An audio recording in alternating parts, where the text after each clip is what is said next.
Your top stories this evening, sponsored by Courts, bring value home. PPC secures chairmanship for Region 4, secret balloting, objected by councillors. Region 10 chairmanship vote ends in a tie, local government minister to cast deciding vote. Veteran broadcaster Bobby VIEIRA calls all government for its failure to duly acknowledge contributions of several past presidents. And 96 lives lost to domestic violence since 2020. Minister PERSAUD reveals, and in sport, GMRSC ready for highly anticipated Berbice drug invasion. Nightly news now begins.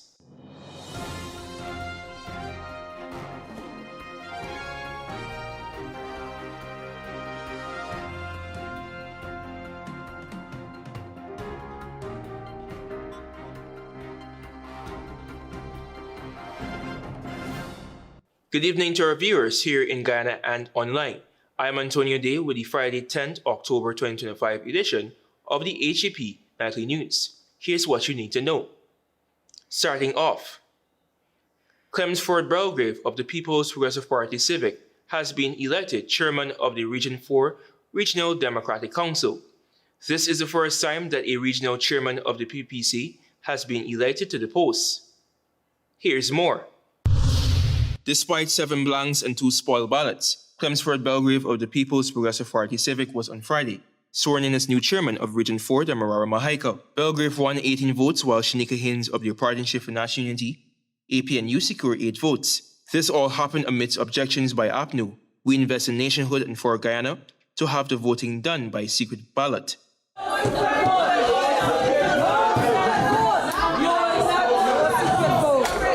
The newly elected chairman expressed gratitude but made no mention of the objections made by the party councillors. I must say thank you to everyone who voted for me.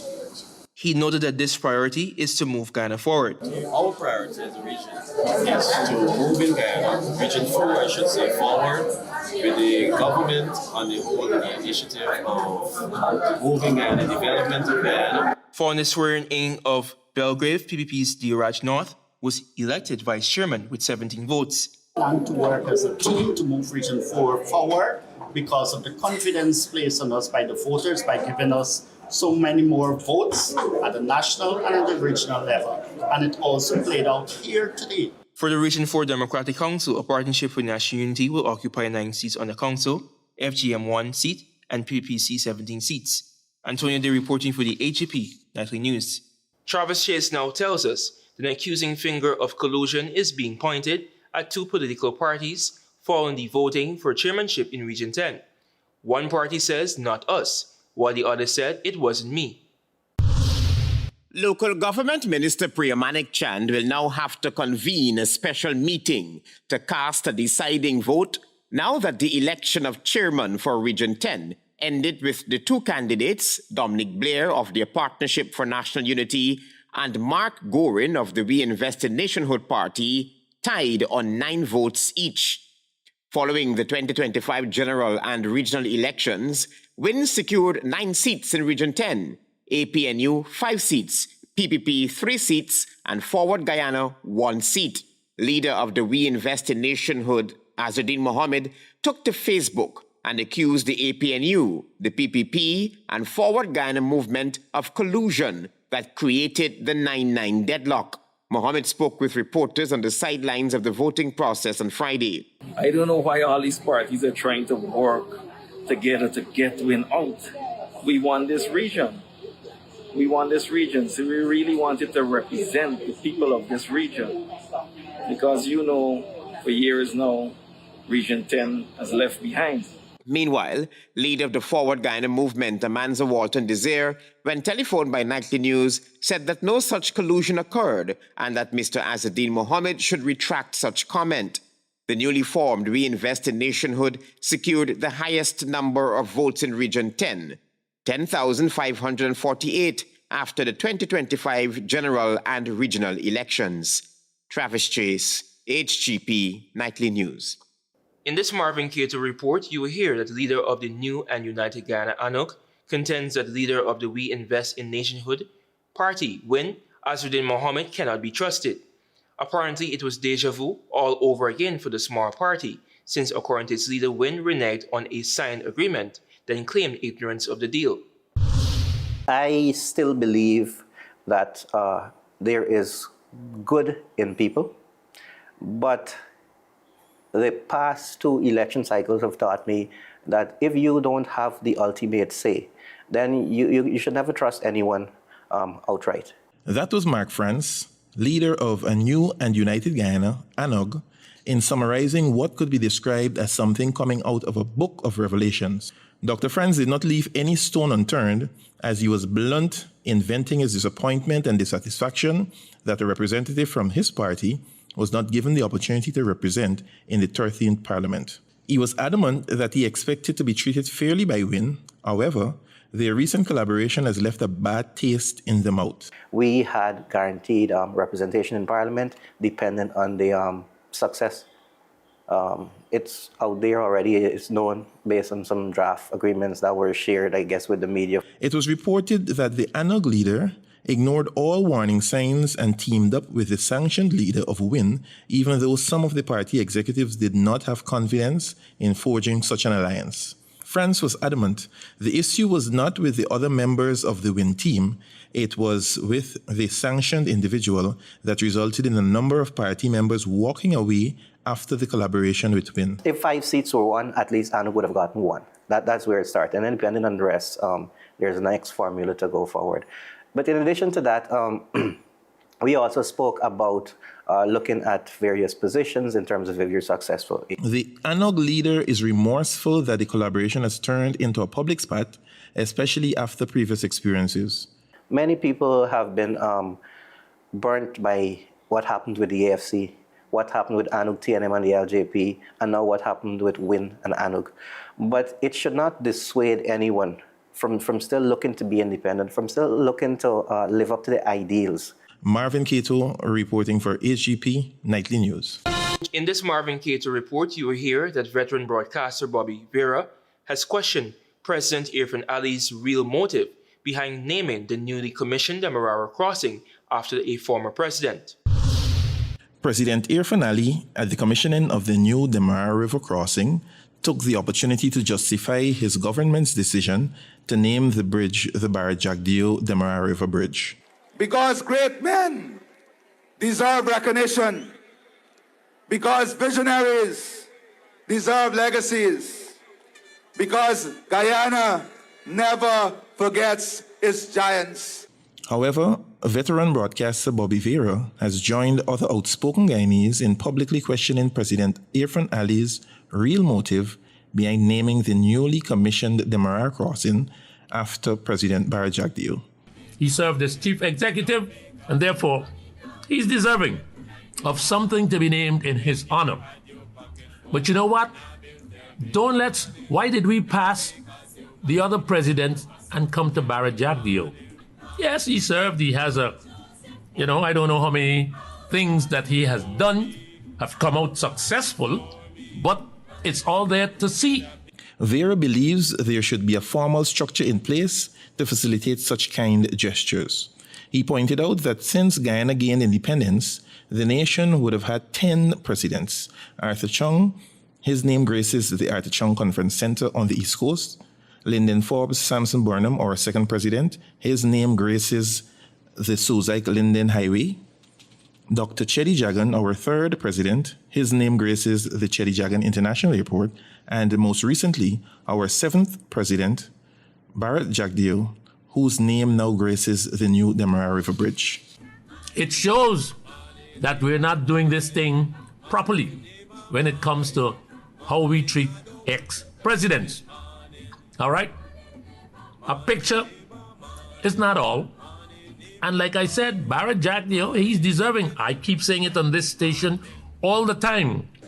But what happened with Desmond Hoyt? There's also Hugh Desmond Hoyt, who was Guyana's fourth president, Sam Hines the fifth, Mistress Janet Jagan the sixth, Donald Ramatar the eighth, and David Granger the ninth president, all of whom are yet to have their names grace significant infrastructure in Guyana. Pundits argue that former President Barra Jagdeo being Guyana's 7th president, should not have been honored before its predecessors. There are things that are being done. I suggested many times over since roundabouts seem to be the order of the day in this country, then name a roundabout after every one of them. You don't even have to put their statue. Just put a sign. Dedicate the roundabout to them. Mr. Jagdeo was also instrumental in securing the loan from the Chinese government for the construction of the new Demerara River Bridge. Marvin Cato, reporting for HGP Nightly News. Project Flow, an initiative between the Ministry of Education, Recover Guyana and ExxonMobil Guyana, has embarked on a 4-year project aimed to revolutionizing access to purified drinking water. More than 58,000 students across 141 public secondary schools, 10 TVET institutes, and 4 special needs schools by the end of 2029 will benefit. Further details in this Jada June report. The Greater Guyana Initiative, GGI, in partnership with the Ministry of Education and Recover Guyana, officially launched its signature program, Project Flow, targeting public secondary schools, TVET institutions, and special needs schools. According to ExxonMobil Guyana Limited Socio-Economic Manager Lorna Carlson, the project is aimed at providing clean water to thousands of students across Guyana. With support from GGI and the Ministry of Education, the pilot project was commissioned in March 2025, and the results were immediate. Also speaking at the launch, President of ExxonMobil Guyana Limited, Alyssa Rutledge, reaffirmed that GGI's commitment to supporting such sustainable development. This is wonderful for us as investors. It's wonderful for the country of Guyana that these natural resources, I think the El Dorado had finally been found. Dr. Dave Laltu, Flow's project lead and president of Recover Guyana, underscored the project's message of responsibility and stewardship. This is more than water purification. This is about dignity, equity, and the courage to reimagine the future.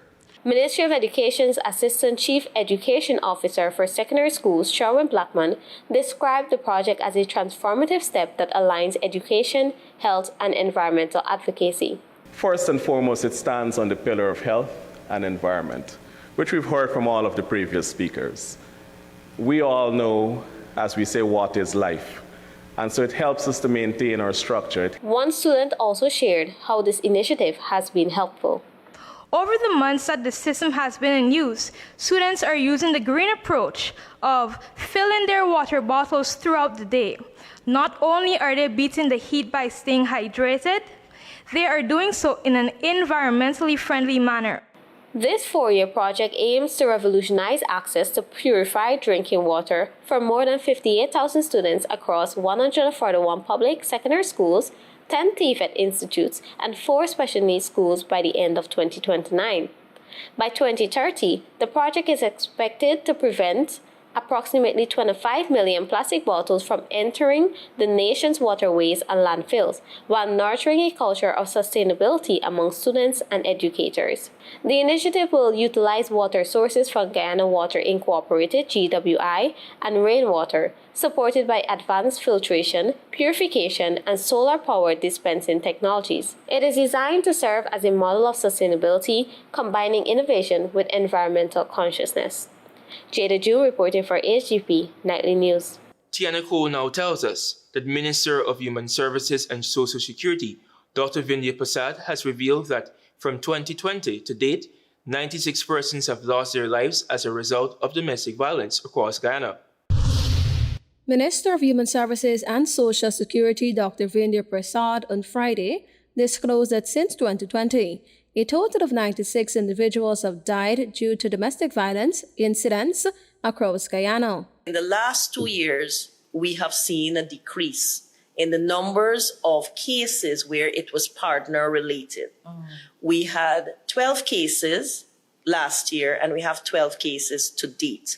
She further noted that in 2020, there were 19 cases, in 2021, 18, and between 2022 and 2023, there were 20 and 23 cases respectively. And when we analyzed it, during the COVID period, like cases of child abuse, we had an upsurge in cases of violence.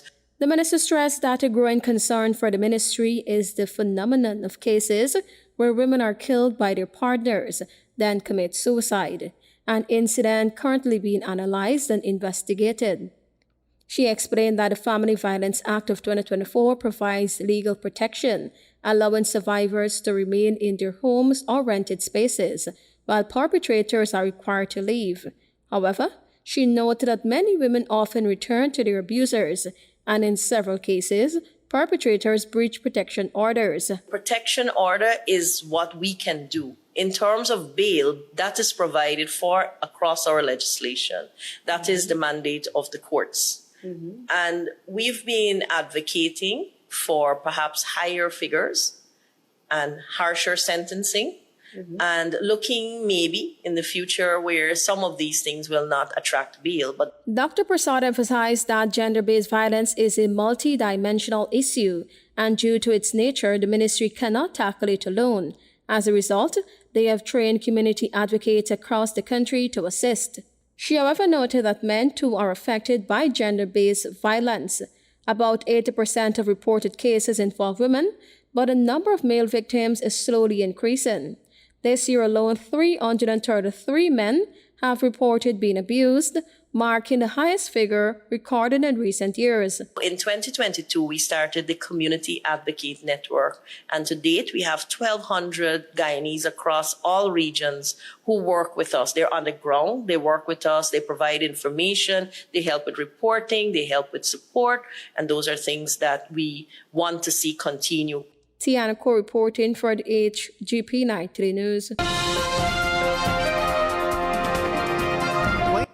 University of Guyana Law lecturer Professor Neville Bisemba has questioned the establishment of the new law school in Guyana, calling it a major step forward for legal education and student access.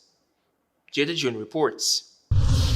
Professor Neville Bisemba described the establishment of a new law school in Guyana as an excellent development and significant milestone in the achievement of legal education in the region.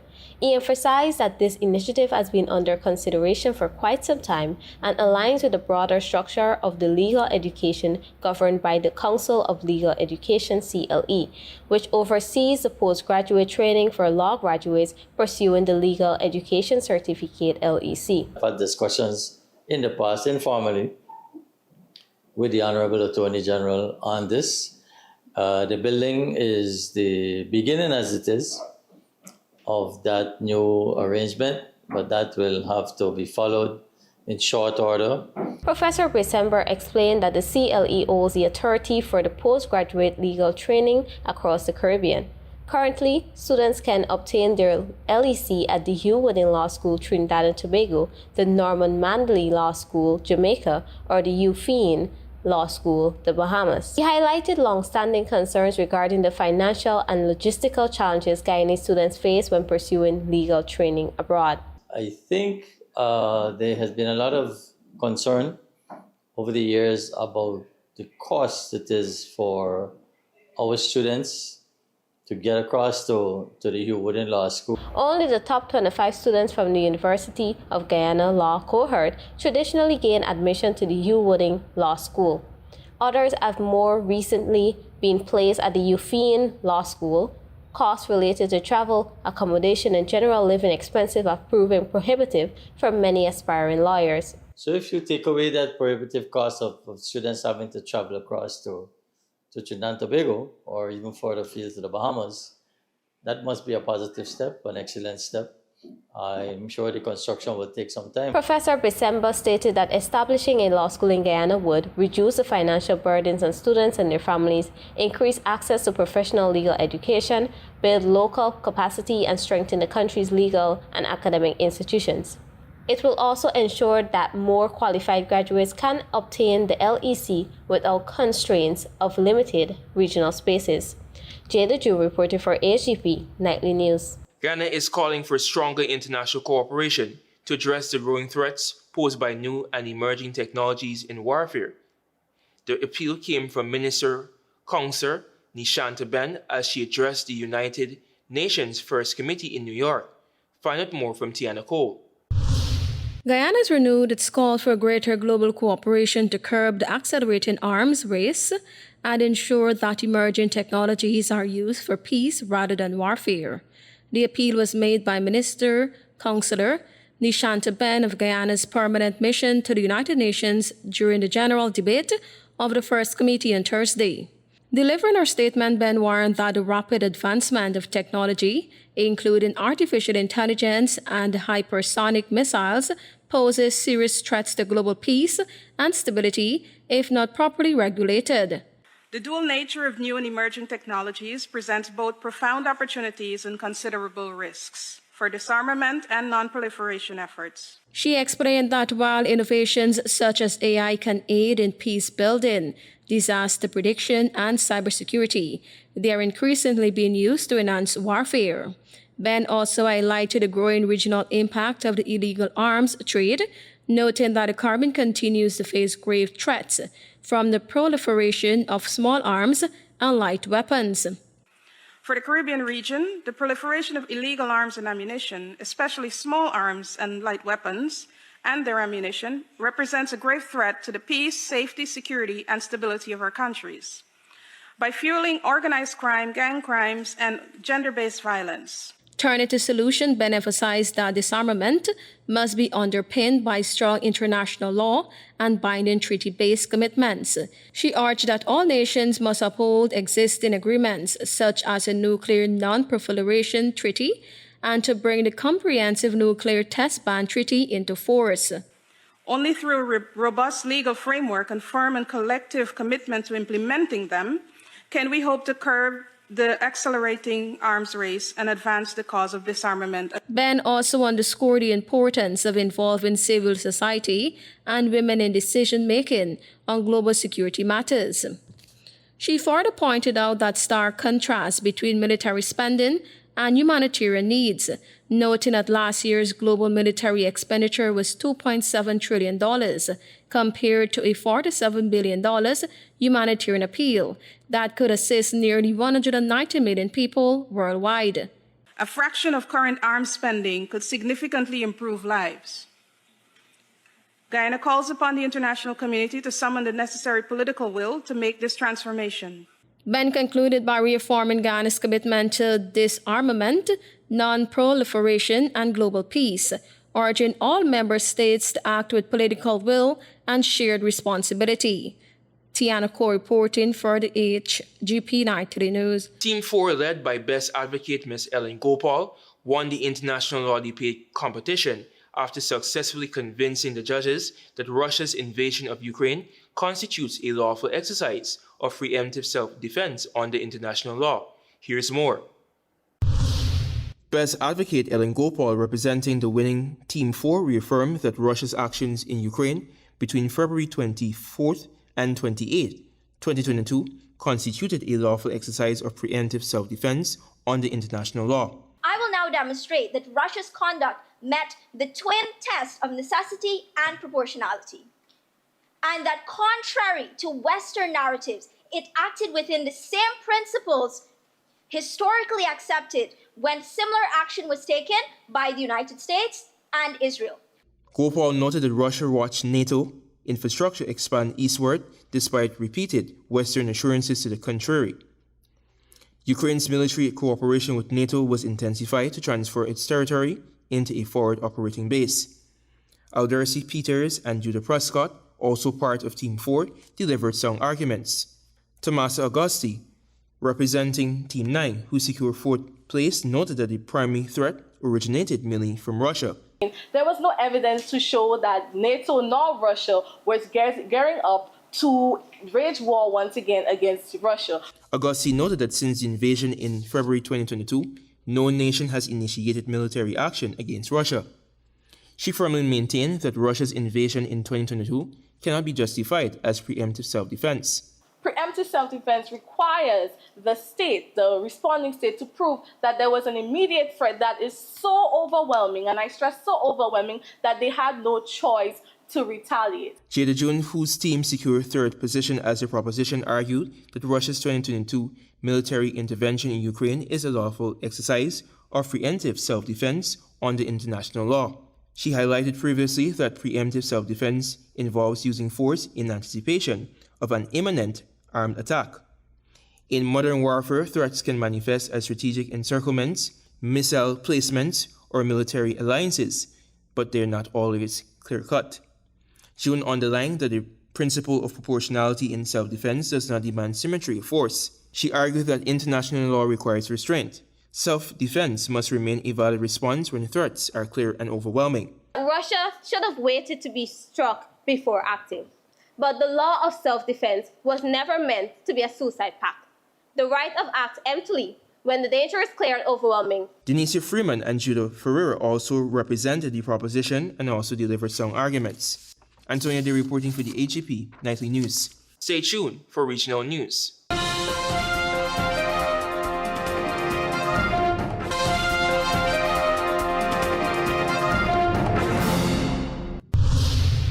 Good evening and welcome to Friday's edition of the Regional News. Venezuelan opposition leader Maria Corina Machado, who lives in hiding, won the 2025 Nobel Peace Prize for fighting dictatorship in the country, receiving the award despite U.S. President Donald Trump's repeated insistence he deserved it. Machado, a 58-year-old industrial engineer, was blocked in 2024 by Venezuela's courts from running for president and thus challenging President Nicolas Maduro, who has been in power since 2013. When authoritarians seize power, it is crucial to recognize courageous defenders of freedom who rise and resist, the Norwegian Nobel Committee said in its citation. After being blocked from running in 2024, Machado threw herself into campaigning for her replacement, former Ambassador Edmundo Gonzalez, drawing crowds that sometimes numbered in the thousands, according to attendees and images captured by media. But several members of the Machado's inner circle have faced arrest, including her head of security at the time of the campaign, and 6 members of her team took refuge in Argentina's embassy after prosecutors issued warrants for their arrest. It was not immediately clear whether she would be able to attend the award ceremony in Oslo on December 10. She is the first Venezuelan national to win the Nobel Peace Prize and the 6th from Latin America.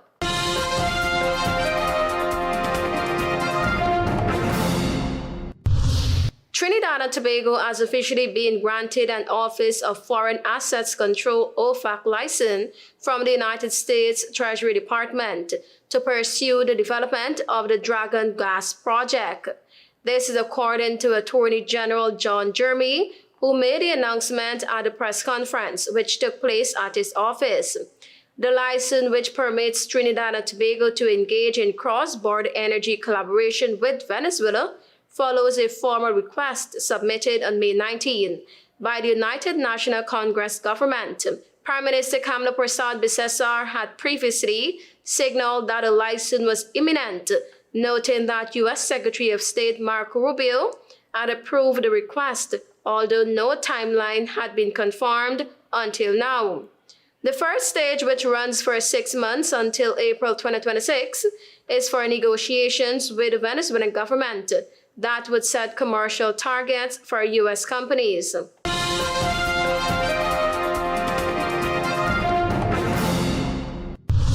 The Ministry of Foreign Affairs, Trade and Export Development has confirmed receiving a request from the United States government to temporarily install radar equipment and deploy technical personnel at Maurice Bishop International Airport. The request is being assessed by the Ministries of National Security, Legal Affairs and Foreign Affairs in technical consultations in coordination with the Grenada Airports Authority and other relevant agencies. At this stage, the government said it is carefully reviewing the request according to established national procedures. Any decision will be made only after all technical and legal assessments are completed. Officials assured citizens that any decision will be guided by Grenada's sovereignty, public safety, and national interest, including the protection of the tourism industry, the traveling public, and the country's economic well-being. The government said it will continue to keep the public informed as developments unfold. Thank you for watching. I am Tiana Cole.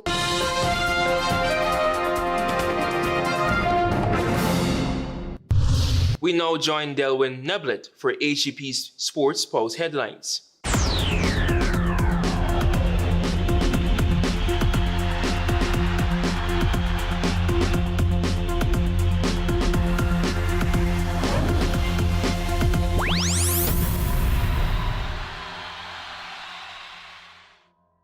Good evening, Guyana. I'm Delwyn Neblett with your HGP TV Sports Pulse for today, Friday, October 10, 2025.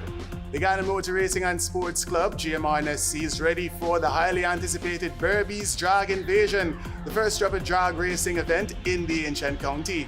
The event, scheduled for Sunday, October 12 at the Rose Hall Kanji Airstrip, will feature a packed program across 7 categories, determined by engine CC, namely the 1500cc, 1600cc, 1800cc, 2000cc, 2500cc, 3000cc, and the unlimited class motorbikes.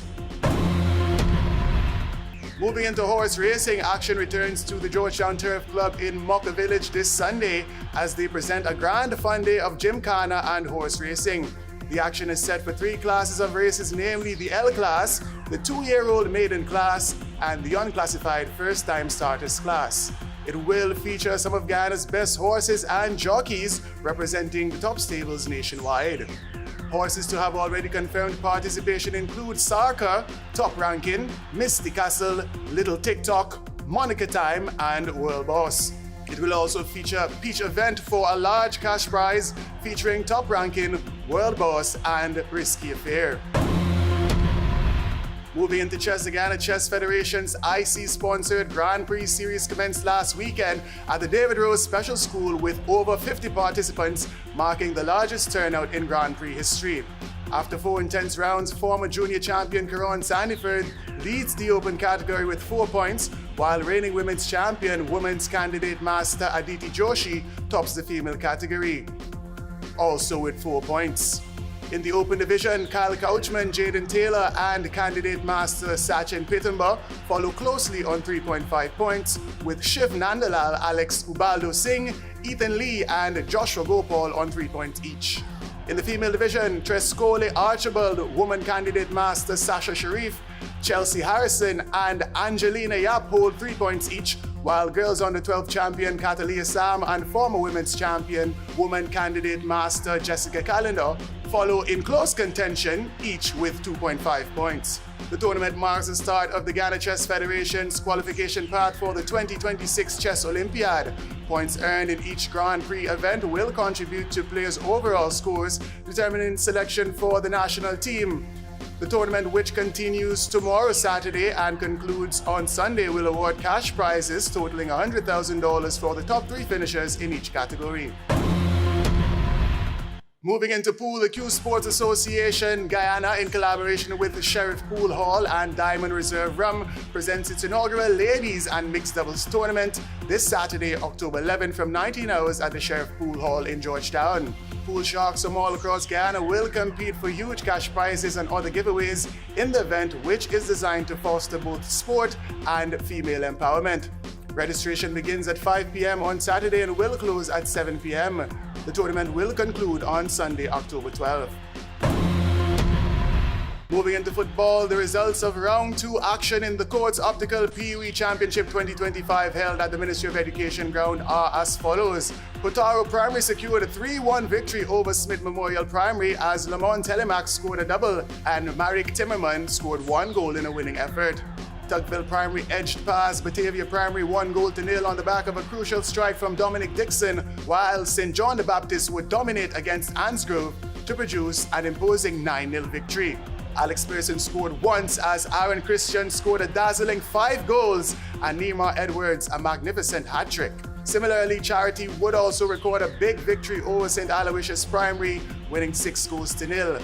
GIA played well for a 3-0 victory over St. Stephen's Primary as Zaharia Zemit scored twice and Caleb Tan once in a winning effort. Lenora Primary secured a 2-0 victory over St. Pius Primary, courtesy of 1 goal each from Elton Hyman and Adrian Harry, as North Georgetown Primary also won 2-0 against the Good Fortune Primary, both goals being scored by Avion Lynch. St. Teresa's Primary drew 1-1 with Genesis Primary as Aishan Oudkirk netted for St. Teresa's, while West Ruimveldt Primary registered a strong 5-0 victory over Sophia Primary, featuring 2 goals from Sion Rajkumar and 1 goal each from Jacine Paris and Chapelle Daniels. The scoring prowess of Zion Hickerson was a no-show as St. Gabriel's and Marian Academy played to a goalless draw. Round 3 action commences tomorrow at the Ministry of Education ground from 11 hours, with Batavia Primary taking on Stella Maris in the first fixture. More in football, the Petra organization, in collaboration with Republic Bank Guyana Limited, officially launched the 2025 Republic Bank Under-18 Schools Football League at its New Market Street branch in Georgetown on Thursday. The tournament, which commences on October 19, will feature 8 teams from multiple regions across Guyana, having earned their places to qualification from the previous round. The 8 schools contending for a top 2 spot and the opportunity to compete in the upcoming KFC International Schools Championship in December are the Abrams Zoo Second Area of Region 2, the 3 Mile Second Area of Region 7, the Bushlot Second Area of Region 5, President's College of Region 4, West Ruimveldt Second Area of Region 4, Dolphin Second Area of Region 4, and the defending champions Chase Academic Foundation, also of Region 4. Also in football, action resumed tonight in Division 1 of the Ghana Football Federation's Women's League 2025, with 2 fixtures at the National Training Center in Providence. The first match featured the Western Tigers versus Anns Grove United, while the second match, currently underway, features Manadalas versus Riversview FC. Into cricket, fans are in for a treat this weekend as the Buxton Carl Hooper Cricket Club presents its first Cricket Cash Bonanza. 6 teams, the New Opportunity Co Santos Sports Club, Buxton A, Buxton B, Golden Grove, Transport Cricket Club, and the Westside Steppers will compete for a staggering total of $1 million in cash and prizes. The first match on day 1 at the Buxton North venue, commencing at 9:30, will feature Shamar Apple and the Young Guns from the Transport Sports Club go up against a side from Golden Grove, while match number 2 will see the NOC Santos Sports Club take on Junior Jadonaught and the Westside Steppers. The final match on Saturday will be a battle of the home sides as Buxton A, led by former junior national player Clive Andrews, and Buxton B will go head-to-head. More in cricket, the venues for the upcoming Senior Inter-County 50-over competition, set to bowl off on October 11th, were confirmed by the Ghana Cricket Board at their Hermanstein Lodge press conference on Thursday. The tournament, powered by Queensway Security Inc., will feature preliminary matches at the Hampton Court or Joe Jagmohan Ground in Essequibo, the Edmore and Lusignan grounds on the east coast of Demerara, and the number 69 ground in Babis. The final, according to the GCB, will be held either at Hampton Court or Albion.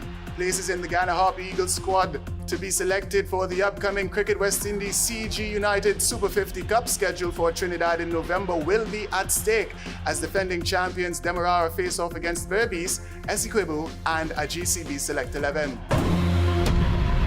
And finally, action resumed last evening in the second of 2 test matches between the West Indies and India being played at the Arun Jaitley International Stadium in New Delhi. At the end of day 1, India once again find themselves in a commanding position after reaching 318 for 2 from 90 overs. KL Rahul went for 38, stumped by wicketkeeper Tevin Imlak of Jamel Warrican. And Warrican would later return to dismiss Sai Sudarsan LBW for brilliant 87.